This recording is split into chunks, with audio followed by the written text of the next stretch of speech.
Aujourd'hui, nous allons parler des dangers qui guettent la pratique sage-femme au Québec en lien avec le fameux projet de loi 15. Pour ce faire, il m'apparaissait important de prendre connaissance de l'évolution de la sage-famerie en sol québécois depuis ses tout débuts. Pour rendre cet épisode aussi intéressant que pertinent, j'ai convié deux invités. Andrée Rivard, historienne et auteure du livre Histoire de l'accouchement dans un Québec moderne, et Josiane Giroux, qui a gradué comme sage-femme en 2013. Elle est présidente du regroupement Les Sages-Femmes du Québec depuis 2020 et siège sur le conseil d'administration de cette association professionnelle depuis 2013. Le dénouement de ce qui se passe actuellement aura un impact sur toi de toute façon, c'est 100% certain.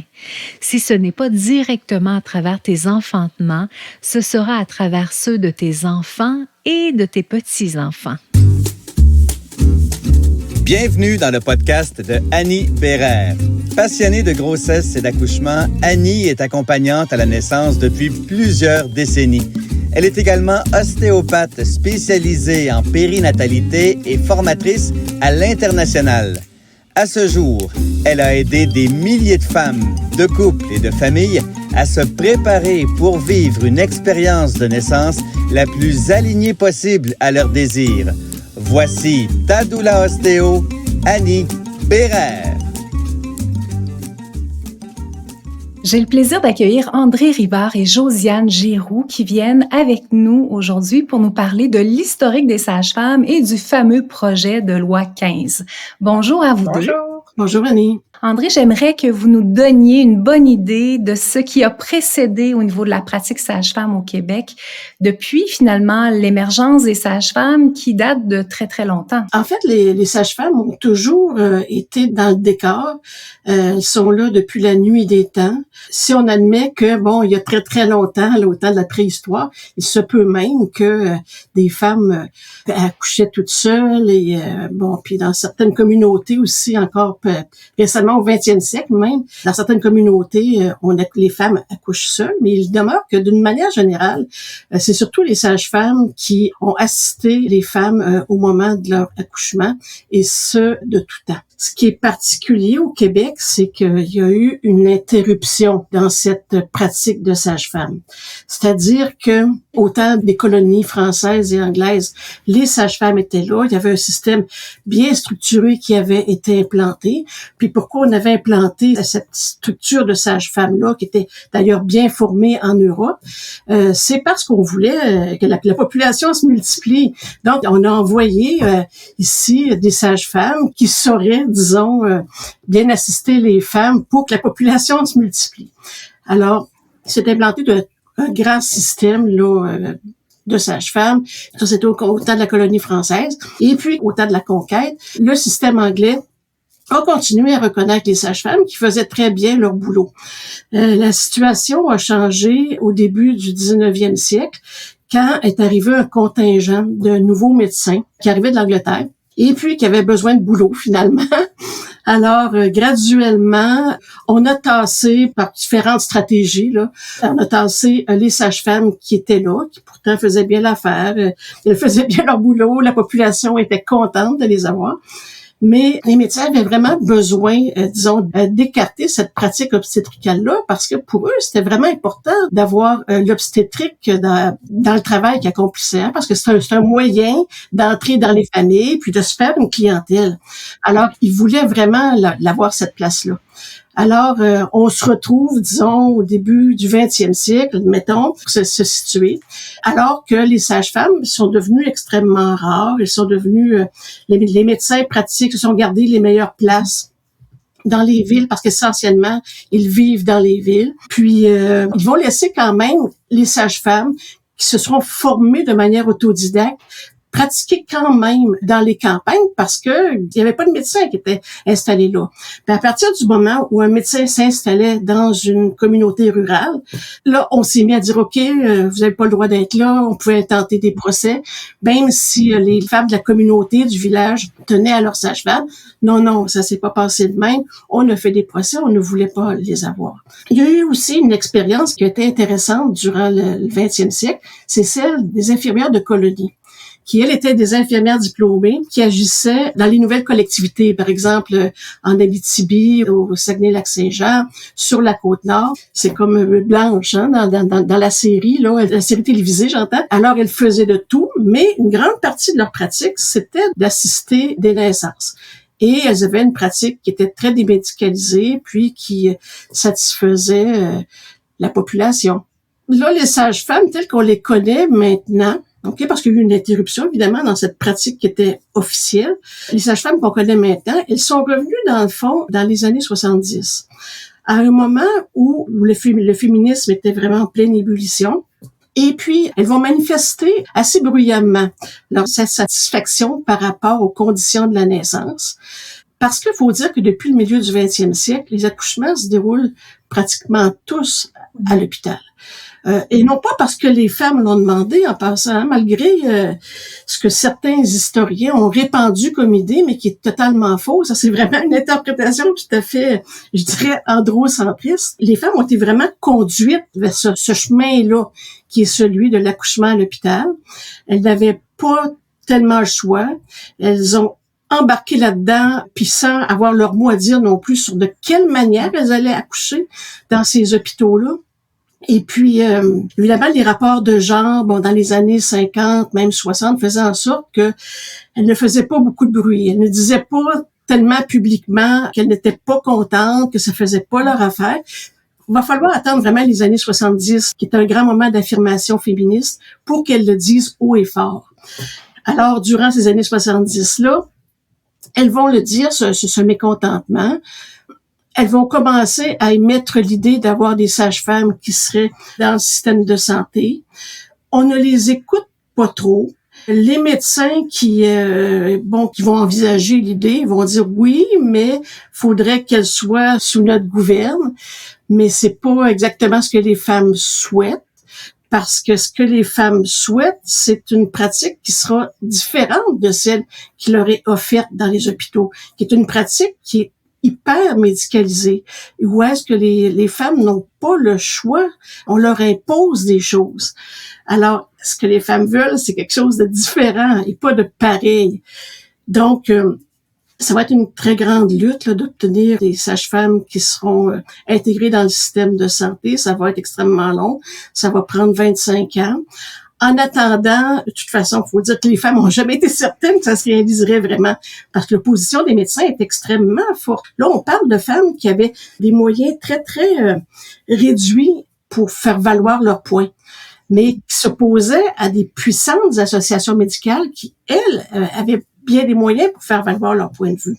Donc, en attendant, celles qui sont vraiment pas contentes puis qui veulent pas accoucher dans un hôpital, essayer de trouver des ressources qu'elles pouvaient trouver intéressantes ou pertinentes là pour les assister lors d'accouchement à domicile. Et souvent, c'était des femmes qui avaient été formées à l'extérieur du pays ou des femmes qui étaient des autodidactes, qui sont devenues très, très, très bonnes, hein, parce que là, ces premières sages-femmes-là se sont réunies, se sont bien allées chercher des formations, même auprès de médecins qui étaient plus ouverts à les aider à se former, par exemple, dans les cas d'urgence, qu'est-ce qu'on fait dans les situations qui sont compliquées. Et puis, c'est ça va être les premières sages-femmes, ce qu'on appelle là, les pionnières. Là. Et ces pionnières-là, éventuellement, vont arriver dans le contexte des maisons de naissance qui vont être ouvertes durant les années 90.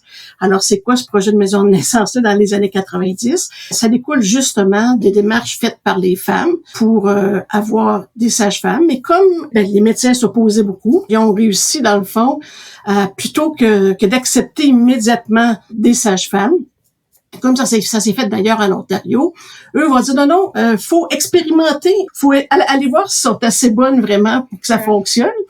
Alors, c'est là qu'on a créé les maisons de naissance durant les années 90. C'est vraiment extrêmement intéressant, le projet des maisons de naissance, parce que ce qu'on a voulu recréer, c'est le modèle, dans le fond, de l'accouchement à la maison, tel que les pionnières le pratiquaient. Donc, c'est vraiment hors milieu hospitalier. On a voulu recréer des milieux qui sont très chaleureux, puis avec des pratiques qui sont semblables à ce qu'on avait à domicile. Alors, cette expérimentation-là s'est révélée extrêmement positive parce que ça a été, extrêmement suivi et serré comme recherche, je dirais. Et les sages-femmes ont réussi à prouver leur pertinence. Et comme le niveau aussi de satisfaction de la clientèle était vraiment là, bien, dans le fond, le gouvernement n'avait pas le choix d'accepter ça, malgré les réticences qui ont été manifestées, encore une fois, par des associations médicales. Mais les militantes, encore une fois, durant ces années 90-là, sont réunies au sein d'une vaste coalition, une vaste alliance féministe qui s'appelle la Coalition pour la pratique sage-femme, qui réunit des milliers de femmes.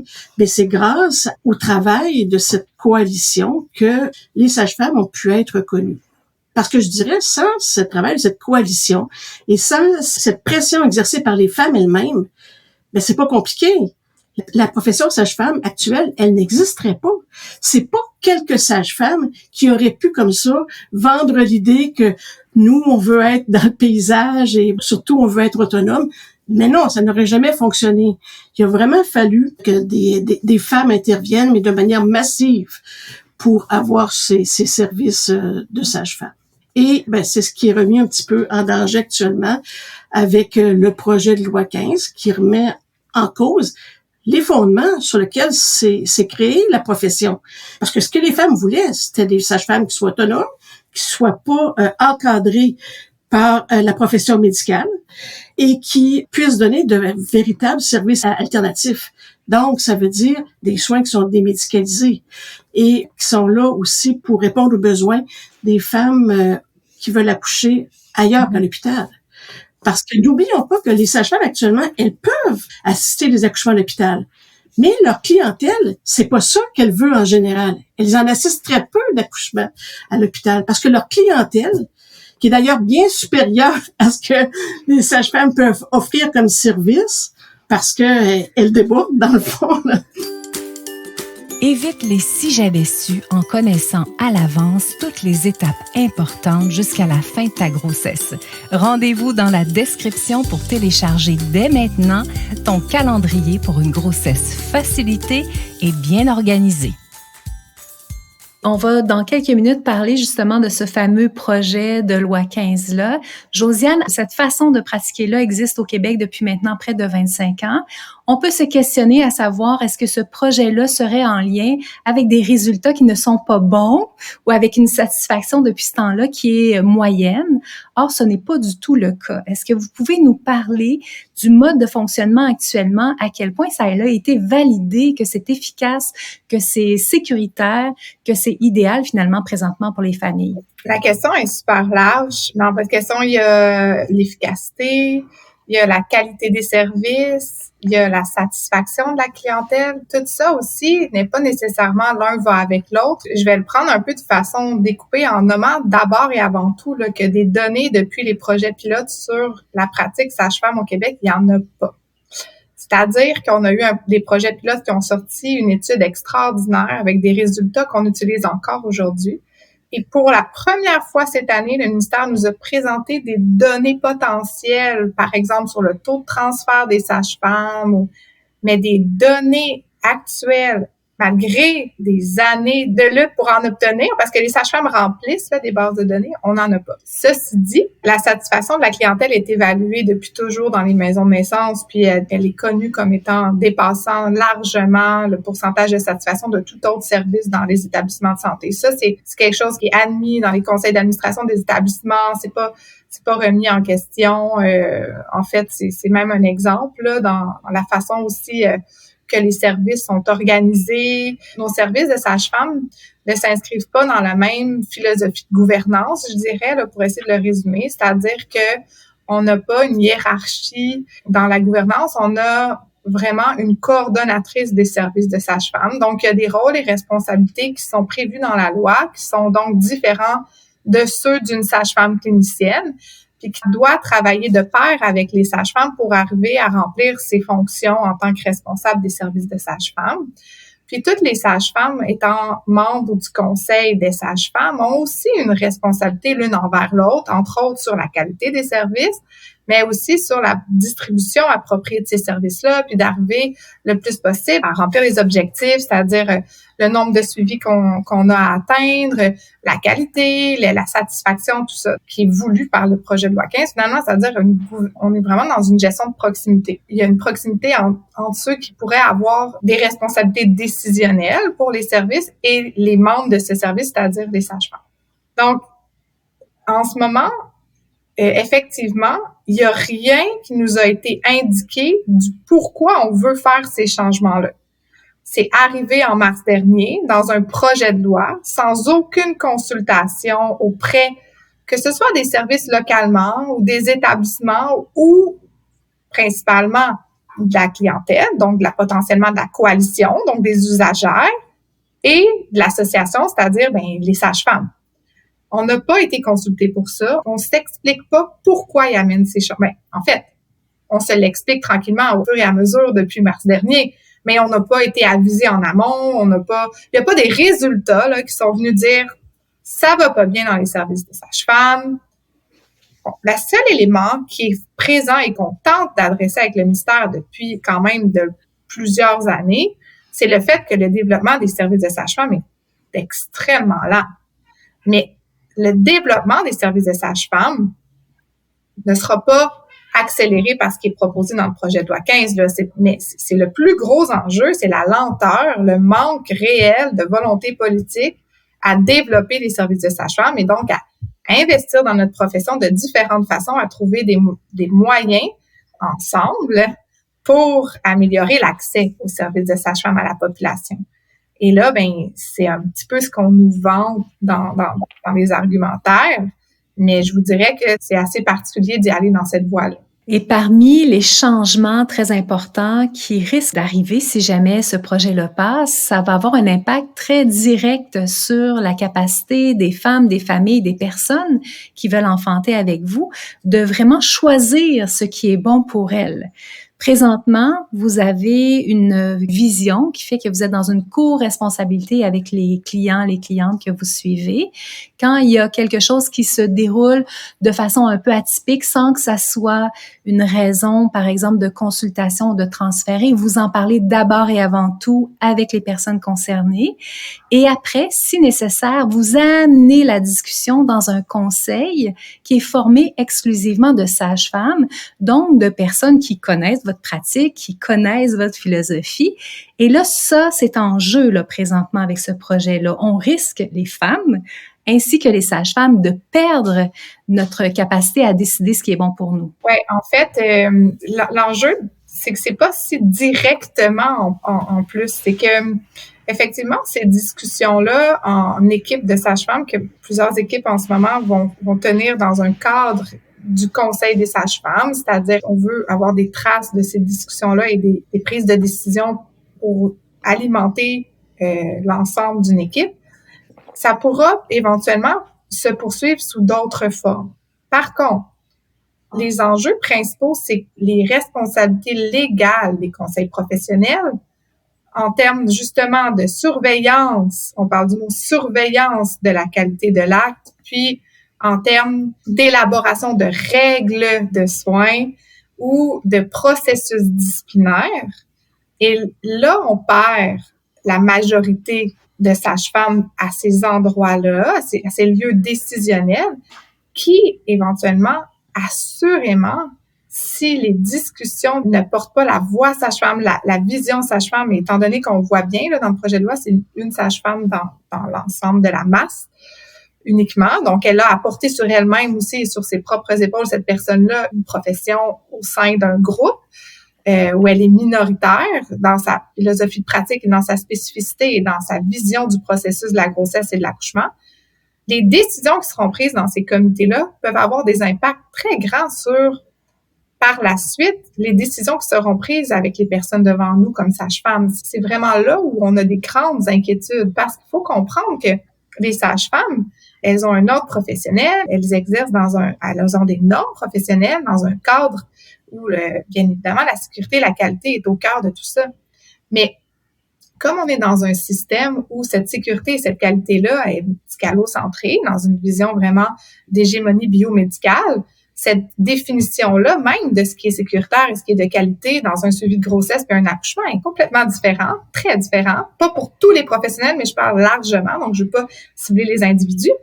Puis, c'est lorsqu'il y aura de ces décisions, parce qu'on l'a vu, quand il y a eu des processus disciplinaires à l'ordre des sages-femmes du Québec, lorsqu'il y a une décision qui est rendue, ça a un impact sur les sages-femmes. Et là, on parle que ces décisions-là seraient prises localement à travers la province et vont percoler vers les sages-femmes qui, éventuellement, pourraient avoir plus de difficultés à mettre au premier plan la personne devant elle. C'est vraiment aussi à ce niveau-là qu'on a des craintes. Et donc, on m'a posé beaucoup la question, est-ce qu'on va voir après l'adoption du projet de loi tout de suite des impacts? Bon, oui, il va y avoir des changements au niveau de la gouvernance, chef de département, directeur médical, règles de soins. Ça va arriver vite, là. Il va falloir vraiment rapidement, s'il n'y a pas de changement, on a du gros travail à faire à chaque établissement parce que ça va être différent à chaque endroit. Mais par la suite, dans ce qui est de l'offre de soins et services à la population, c'est tranquillement, ça va se passer, ça va changer. Donc, ce ne sera pas nécessairement du jour au lendemain, une femme qui souhaite un AVAC ne peut pas l'avoir, c'est pas ça. C'est au fil des expériences et des décisions qui seront prises éventuellement. Dans un contexte où on sait que, par exemple, l'accouchement vaginal après césarienne est déjà assez difficile et complexe à défendre pour les sages-femmes, bien là, au sein d'un conseil professionnel où elle est minoritaire, s'il arrive un moindre événement, bien là, c'est là qu'on craint des pertes. Là. Je pense j'arrive à bien l'expliquer. Donc, c'est très préoccupant. Puis c'est encore une fois de remettre sur les épaules des individus. Alors, le système ne protège pas, en fait, et la clientèle et la professionnelle dans leur capacité à être ensemble puis à évoluer ensemble. Et ces nouveaux conseils-là qui seraient établis, si j'ai bien compris, seraient donc, il y aurait une sage-femme et il y aurait aussi à ses côtés pour prendre ces décisions-là, donc des médecins, des pharmaciens et des dentistes. Ouais, donc le minimum, là, ce qui est prévu maintenant, ils ont modifié un peu le projet de loi, là, ça c'est un des amendements qu'ils ont fait, mais bon, c'est un minimum de 4 médecins, un dentiste s'il y en a dans l'établissement, un pharmacien et une sage-femme, avec toujours le directeur médical. Donc, au final, un minimum de 5 médecins, parce que le directeur médical est obligatoirement, et c'est inscrit dans la loi, un médecin, malgré qu'on a proposé comme amendement qu'il ne pourrait pas être un autre professionnel s'il est au-dessus de cet ensemble de professionnels-là. Ça a été refusé. Donc, c'est ça, 5-1-1-1. Un dentiste sur des questions qui entourent l'accouchement n'aurait certainement pas sa place. Bon, pharmacien, dans certaines situations, on fait appel à des experts, donc éventuellement, ça peut être pertinent dans certaines situations, mais pas toutes les situations. Et après, ben les médecins, c'est des médecins qui vont être issus de toutes les spécialités. Ce ne sera pas nécessairement des obstétriciens gynécologues qui vont siéger dans ces comités-là. Ceci dit, ils portent avec eux leur formation médicale, avec leur vision médicale et auront un rôle légal à jouer. Donc, on nous a dit justement pour tenter de nous rassurer, ben il n'y aura pas nécessairement des obstétriciens gynécologues. Il n'y en a pas beaucoup qui sont sur les conseils professionnels. Faites-vous-en pas. Ben à la limite, c'est tout aussi préoccupant, sinon plus, en ce sens où une évaluation d'une profession en obstétrique va même pas être faite par des personnes qui ont une formation. Tout le monde en médecine a une formation de base, très de base. Donc, c'est pas quelque chose qui nous a nécessairement rassurés, là. Au contraire, ça va se baser sur quoi les décisions. Puis dans un contexte où la profession sage-femme évolue là, avec tous ces préjugés, là, on les porte quotidiennement à tous nos transferts, là, notre petit sac à dos de préjugés défavorables là, envers notre façon de travailler qui est différente. On vient d'une culture de soins complètement différente. Là. Absolument. Puis je serais curieuse de savoir si un jour on vous demande de joindre un conseil pour évaluer, par exemple, une situation clinique de dentisterie, comment allez-vous vous sentir? Effectivement, puis ça pose la question aussi dans ces conseils professionnels-là, comment ils ont fait ces processus-là. On va le découvrir dans les changements qui s'en viennent, mais il y a toujours la possibilité d'appeler un expert. C'est ce qu'on faisait aussi de notre côté souvent, c'est-à-dire que comme on est des petites équipes, c'est un argument qui a été nommé à la commission, l'impartialité. Et on est tous tenus à l'impartialité. Donc, d'abord, on est des professionnels, on sait reconnaître qu'on ne peut pas poursuivre dans l'évaluation d'un dossier, par exemple, si on est personnellement impliqué ou on a des liens avec les personnes qui sont impliquées. Et donc, il est inscrit aussi dans la loi la possibilité de s'adjoindre d'un expert externe, comme ils appellent. Mais c'était quelque chose qu'on a fait, en fait, de façon assez régulière entre équipes de sages-femmes. On fait appel à une autre équipe pour certaines revues pour être certain, tout le monde, qu'on est dans un contexte d'impartialité. Mais il n'y aura aucune possibilité qu'une sage-femme souhaite être sur l'évaluation d'un dossier d'un dentiste. Est-ce que, André, vous avez envie de rebondir par rapport à quelque chose? Ce que je ressens, c'est que c'est tellement aberrant de penser que les choses puissent se passer comme ça. Pour moi, de mon point de vue, là, de femme, d'usagère, de militante, je me dis, ben voyons donc, de mère, de grand-mère, ça n'a pas de bon sens que qu'une telle chose soit possible. Ben, je pense que ça met en lumière le fait qu'ils n'ont pas compris qu'est-ce que c'était que le service sage-femme. Oui, c'est une façon de voir, mais on peut envisager aussi qu'il s'agit d'une nouvelle charge pour maîtriser les sages-femmes. Durant tellement d'années, les médecins se sont tellement montrés opposés. Certains montrent encore leur opposition de différentes manières. C'est peut-être un petit peu moins public et moins connu du public, évidemment.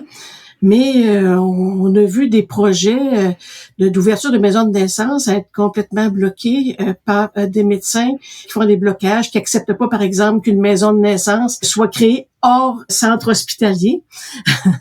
Puis on peut penser au cas de Laval, entre autres, qui est une très grande ville au Québec, où il n'y a pas encore de maison de naissance. Le projet de maison de naissance qui est porté par des citoyens, mais ça fait au moins 10 ans que ce projet-là est porté, mais qui n'aboutit pas parce que en bout de piste, il y a comme toujours une fin de non-recevoir à l'effet que l'équipe médicale accepterait qu'il y ait une maison de naissance qui lui soit rattachée, mais en autant que cette maison de naissance-là soit à l'intérieur des murs de l'hôpital.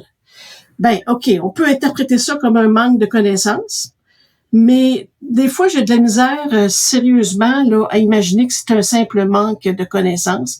Je me dis c'est une manière encore de faire opposition puis d'affirmer un pouvoir d'une profession sur une autre ou même sur une manière tout simplement d'envisager l'accouchement des femmes, de penser que bien bêtement là que les femmes sont des porteuses d'enfants qu'on accouche, puis on peut faire ça bien rapidement, short and sweet et en série, alors que c'est une autre manière de voir les choses.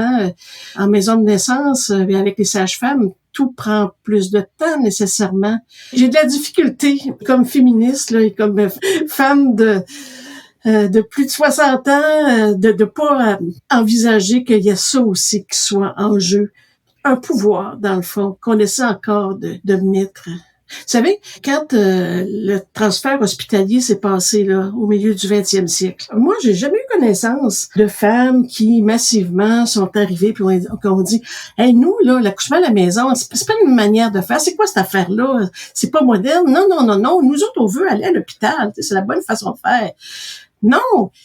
Les choses se sont plutôt passées, de manière insidieuse. Les femmes ont été conduites à toutes se rendre à l'hôpital. À un moment donné, c'était devenu extrêmement difficile pour elles d'accoucher à la maison parce que les médecins voulaient plus y aller.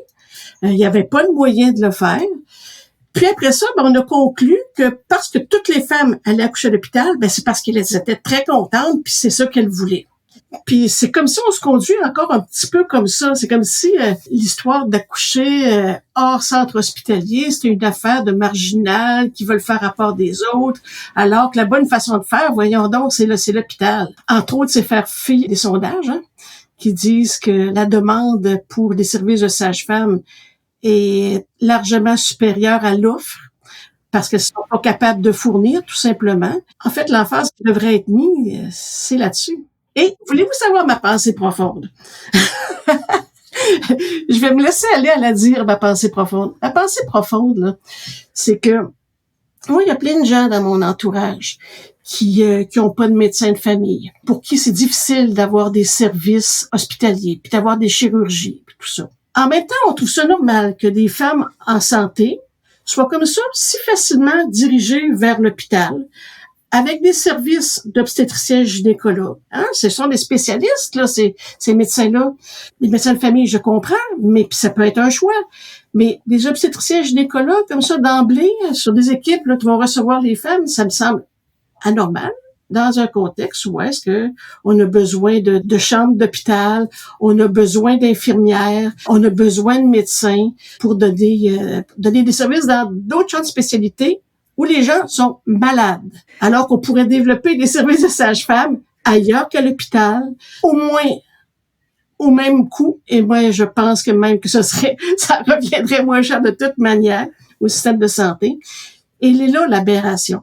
Moi, je vais rebondir un peu sur quelque chose qu'André, tu nommais, puis que je me suis posé la question, moi aussi, ils ont-tu pas compris? Mais j'ai changé complètement mes lunettes parce que, tu sais, on est face à des personnes extrêmement intelligentes, là. C'est pas une question de pas comprendre, là. Tu sais, la pratique, ce qu'on nomme ici, c'est des choses qu'ils ont entendues, puis ils ont un objectif. Ils ont des objectifs ministériels qui se dessinent par ce projet de loi-là et qui se dessinent par d'autres messages récemment, qui sont dans ce contexte, justement, où il y a un manque de médecins de famille et de médecins spécialistes à aller faire ça, pourquoi ils sont formés, soit de la spécialité, augmenter le volume pris par les sages-femmes. Puis pour augmenter le volume pris par les sages-femmes, il faudrait les rapprocher de l'hôpital. Il faut qu'elles soient plus à l'hôpital parce que c'est là que se passe le volume.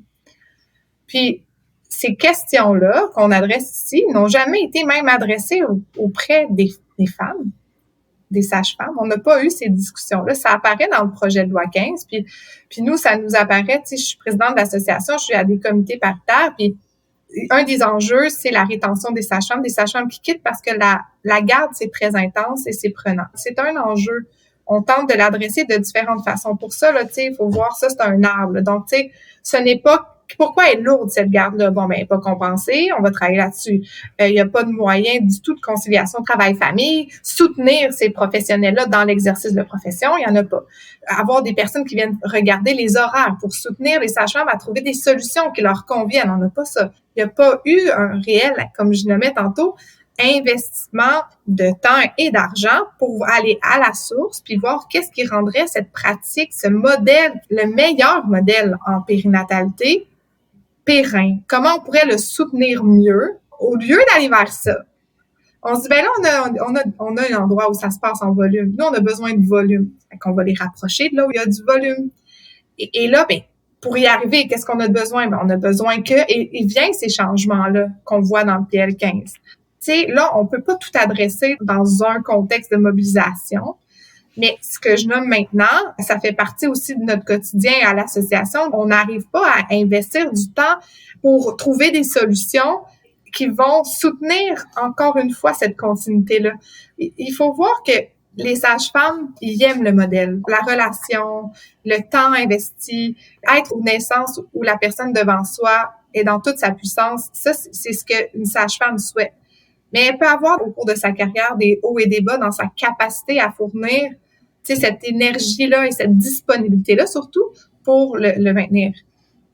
Mais rien n'empêche que tout ensemble, on continue à y contribuer à ce modèle-là hors centre hospitalier. Alors que là, les solutions qu'on voit qui se présentent à l'horizon, c'est comment soutenir le fait qu'il va manquer bientôt de professionnels responsables aux naissances, il manque d'infirmières. Donc, l'hôpital est en carence. Donc, comment les sages-femmes peuvent... Donc, nous, le travail énorme qui est à faire, puis qu'on essaye de faire, puis qu'on va continuer à faire, c'est d'abord changer le projet de loi 15, première mission, mais l'autre élément après, c'est soutenir les sages-femmes en étant en lien avec les femmes, les familles, pour trouver des solutions ensemble. Parce que ce modèle-là, qui est en cours au Québec de maison de naissance, puis tout ça, mais il vient de ces échanges-là. Il vient de la coalition, les sages-femmes qui se parlent, qui trouvent ensemble, OK, on va aller vers ça tranquillement. Quand la légalisation a eu lieu, il n'y avait pas d'accouchement à domicile. Là. Il n'y en avait pas. C'était pas légal jusqu'en 2004.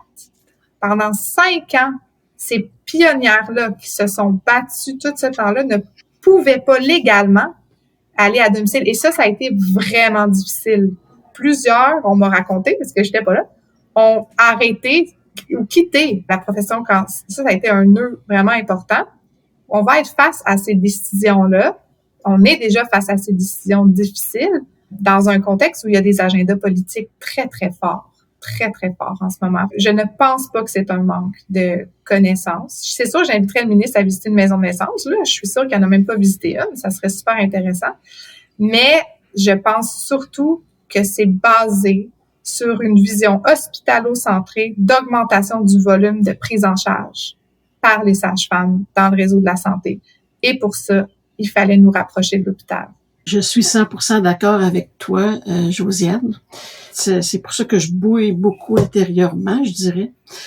Parce que on met en ce moment tellement d'énergie pour montrer que ça n'a pas de bon sens, là, ces articles-là du projet de loi 15. C'est de l'énergie extrêmement mal placée parce que les usagères, là où elles en étaient avant qu'il y ait ce dossier-là, bien, c'était plutôt de travailler sur le développement de la pratique sage-femme, de voir de quelle manière est-ce que ces sages-femmes-là peuvent être soulagées de manière à donner des services plus optimales aux femmes.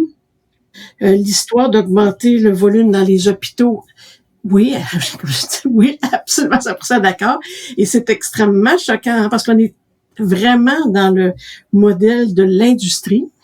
Et ça, là, on prend des femmes qui sont en santé, qui vivent un moment important de leur vie, qui sont pas malades, puis qui doivent rentrer dans une industrie qui compte sur du volume. C'est absolument choquant et scandaleux. Évidemment, là où on devrait en être, c'est dans le développement, appuyer le développement de cette profession. Évidemment, pour l'appuyer, il faut la comprendre très bien. Hein? Puis faut vouloir la comprendre aussi. Parce que c'est quelque chose qui est très, très à part des autres professions. Parce que on est dans le domaine des personnes non malades. On va appliquer une logique de malade à des personnes qui sont non malades et qui vivent pas un moment désagréable de leur vie parce qu'elles doivent se faire opérer, mais qui vivent un moment agréable de leur vie et dont elles vont se rappeler. Minimalement transformateur. C'est pas toujours agréable être enceinte, on va se le dire. non, je fais une blague par rapport à moi-même. Des fois, je me dis, c'est pas toujours agréable, mais c'est minimalement transformateur et important pour le reste de la vie. En fait, c'est crucial dans une société, les grossesses et les accouchements, dans les capacités parentales et tout. On n'est pas là, on n'est pas simplement à livrer une marchandise, là. C'est ça l'affaire. Là, on rentre dans un domaine de marchandisation là, des humains, système industriel. Non, c'est scandaleux. On a mis en lumière donc que ça va avoir un impact sur les sages-femmes dans votre pratique. Ça va avoir aussi un impact évidemment sur votre clientèle. Moi, j'aimerais quand même souligner vraiment au marqueur que ça va avoir aussi un impact pour toutes les familles qui vont donner naissance. Moi, ça fait 30 ans que je fais de l'accompagnement. J'ai vu l'impact que les sages-femmes ont eu dans les milieux, dans les hôpitaux où elles vont depuis quelques années. J'ai vu un assouplissement, j'ai vu que leur façon d'être avait déteint sur les pratiques des milieux hospitaliers.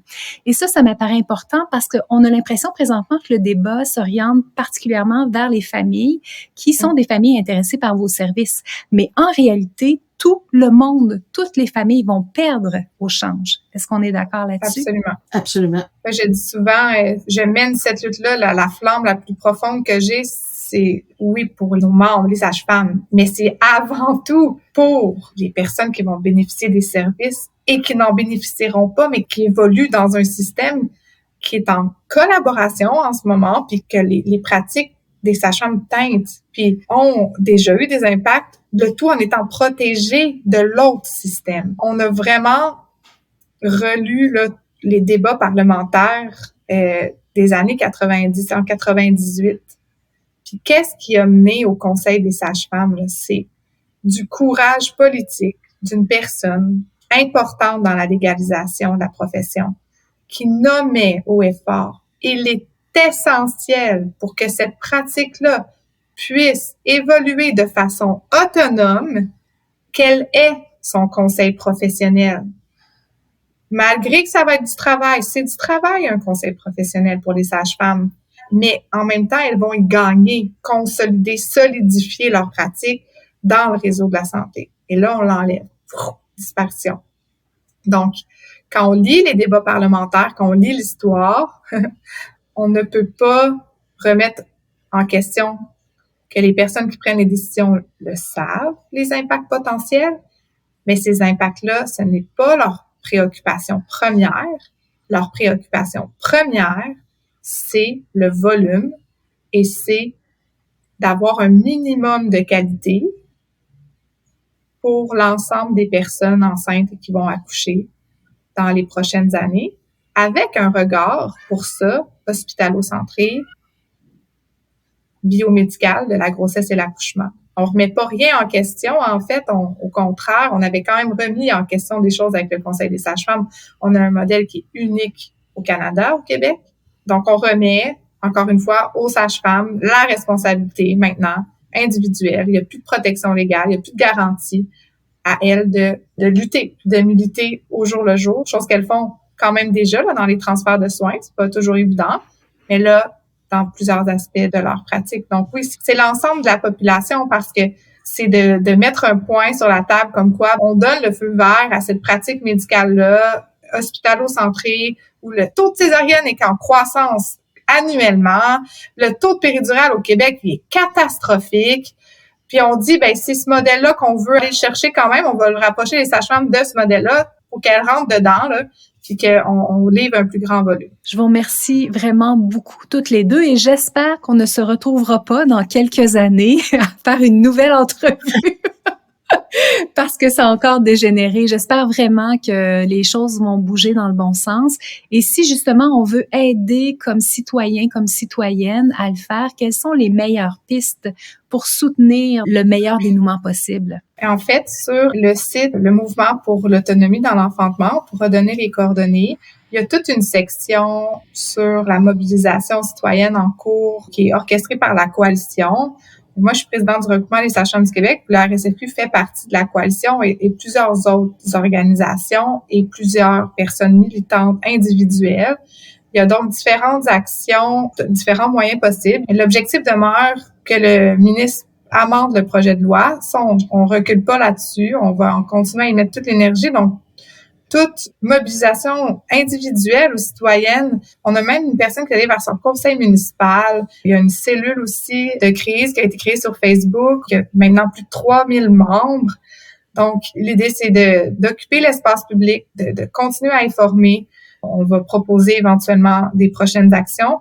On est toujours dans cette difficile équilibre entre la mobilisation citoyenne, c'est bénévole, c'est ça aussi, qui repose encore une fois sur des femmes, et des petites organisations à moyens extrêmement réduits. On se questionne comment un gouvernement peut ne pas encore entendre. La couverture médiatique est incroyable. Les lettres qui sont publiées sont incroyables et on espère que ça va avoir écho. Je vous remercie vraiment beaucoup toutes les deux pour votre temps. Merci. Merci pour l'invitation.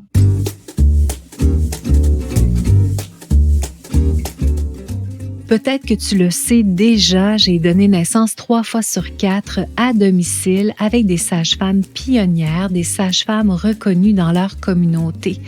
J'ai la cause sage-femme gravée sur le cœur et j'ai la forte croyance que ce qui se passe maintenant sera déterminant pour toi, pour moi, pour nos filles, pour nos fils, sûrement aussi pour nos petits-enfants.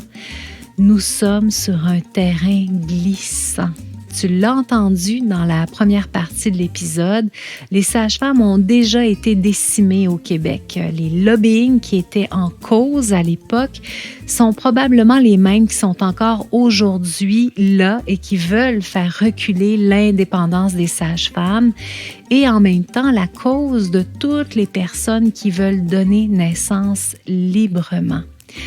Donner naissance librement, ça veut dire quoi? Ça veut dire avoir le choix de ton intervenant, avoir aussi le choix de ton lieu de naissance. Je te rappelle que ce choix-là est né à travers l'apparition des sages-femmes. Sans les sages-femmes, il n'y a plus de choix en lien avec le lieu de naissance. Tout le monde va devoir aller donner naissance à l'hôpital.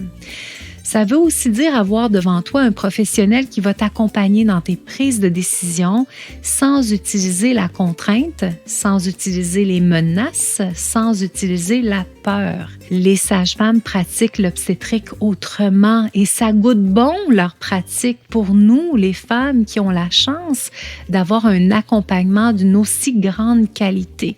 Ce sont au niveau clinique des professionnels aguerris. Elles sont excellentes, elles sont très, très, très bien formées. Et elles ont au cœur de leur pratique le choix éclairé, la co-responsabilité, la croyance que la personne qui donne naissance est puissante et qu'elle n'a pas besoin d'être sauvée, qu'elle a besoin d'être accompagnée avec doigté, avec bienveillance. Parce qu'au final, André l'a très bien nommé dans le courant des dernières minutes, quand je donne naissance, je ne suis pas malade. La sage-famerie au Québec, c'est une pratique qui tire l'obstétrique vers le haut présentement. Moi, ça fait 30 ans que je fais de l'accompagnement, je l'ai vu.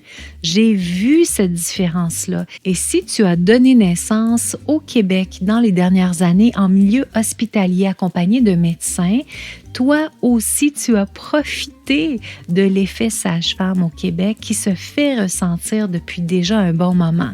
Et c'est sûr que ça met de la pression sur le système pour changer et ça, on a besoin de ça parce que les pratiques changent doucement, lentement. Actuellement, les sages-femmes sont les seuls, j'insiste, les seuls professionnels du domaine de la santé qui protègent la physiologie de l'accouchement.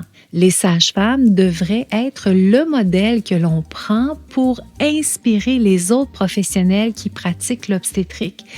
Je le dis déjà depuis plusieurs années, je continuerai à le répéter, je ne trouve pas ça juste que les femmes qui sont suivies par d'autres professionnels n'aient pas les mêmes privilèges au niveau de l'accompagnement. Et si on veut que ça change, il ne faut certainement pas tirer le système vers le bas. Si on veut que ça continue à avancer dans le bon sens, si on veut que les services sages-femmes continuent à se développer, si on veut qu'elles continuent à déteindre sur notre système d'obstétrique au Québec, même dans les chambres dans lesquelles elles ne sont pas, parce que leur pratique fait écho un peu partout, on a besoin qu'elles gardent leur autonomie professionnelle. C'est indispensable. C'est indispensable pour elles, c'est indispensable pour toi, c'est indispensable pour nous. Si ce n'est pas le cas, il y aura un recul de l'obstétrique en général et non pas seulement un recul de l'obstétrique pour les femmes qui choisissent d'être suivies par des sages-femmes.